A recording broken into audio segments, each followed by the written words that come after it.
चैत्र नवरात्रि के 7वें दिन मां कालरात्रि की विशेष पूजा अर्चना की जा रही है। मां कालरात्रि का स्वरूप भले ही अत्यंत उग्र और भयानक माना जाता है, लेकिन अपने भक्तों के लिए वे शुभ और कल्याणकारी होती हैं।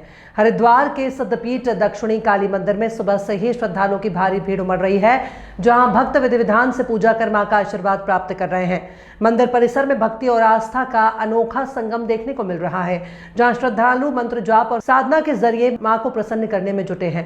मंदिर के पीठाधीश्वर आचार्य महामंडलेश्वर स्वामी कैलाशनंद गिरी ने कहा, नवरात्र के 9 दिन अत्यंत पवित्र और फलदायी होते हैं। उन्होंने बताया कि जो भक्त इन दिनों सच्चे मन से उपवास रखकर मां की उपासना और मंत्रों का जाप करते हैं, उन पर मां विशेष कृपा बरसाती हैं।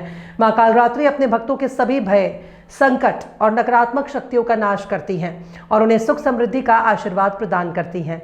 उन्होंने सभी श्रद्धालुओं से आह्वान किया कि वे इस पावन दिनों में श्रद्धा और विश्वास के साथ मां की आराधना करें, जिससे जीवन में सकारात्मक ऊर्जा और सफलता प्राप्त हो सके।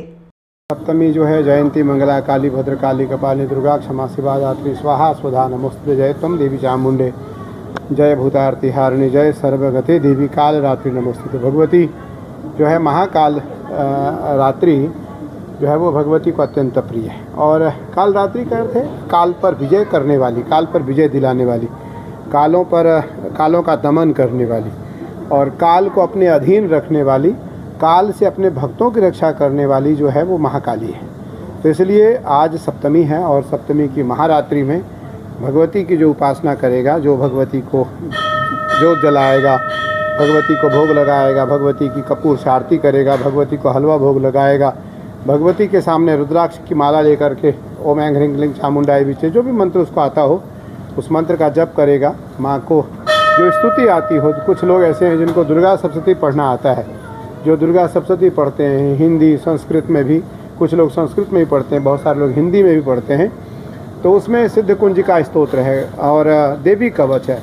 तो अगर सिद्ध कुंजिका स्तोत्र को कोई पढ़ता है, सिद्ध कुंजिका स्तोत्र माँ को सुनाता है, तो उसे पूरी दुर्गा सप्तशती पढ़ने का फल प्राप्त होता है।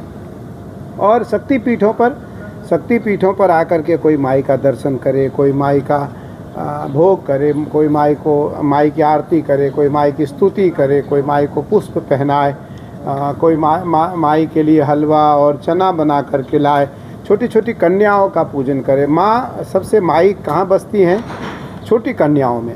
जो छोटी कन्याएं हैं उनमें माँ बसती है। तो इसलिए आए और शक्तिपीठों पर जो कन्या दिखाई पड़े उनका पूजन करें, उसको कुछ न कुछ दक्षिणा दें, उसका पूजन करके उसके चरण रज लें, उसकी आरती करें, उसकी स्तुति करें, उसको हलवा चना भोग लगा करके माई को भोग लगा करके उनको भी खिलाएं, माई उनको भी भोग लगाएं। और फिर जो आश्रम में या पीठों पर जो ऐसे लोग हैं जो दर्शनार्थी आते हैं, गरीब अमीर छोटे बड़े, उनको हलवा चना भोग लगाएं, उनको प्रसाद दें।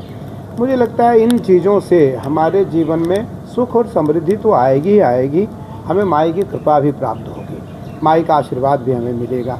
तो इसलिए रात्रि पर्यंत कोई जग सकता है तो रात्रि पर्यंत भगवती की पूजा करे, 4 पहर की पूजा करे, 3 पहर की पूजा करे, 2 पहर की पूजा करे, तो निसंदेह उसके जीवन में सुख समृद्धि आएगा और वो अपनी सफलता को प्राप्त करते हुए माँ का आशीर्वाद प्राप्त करेगा।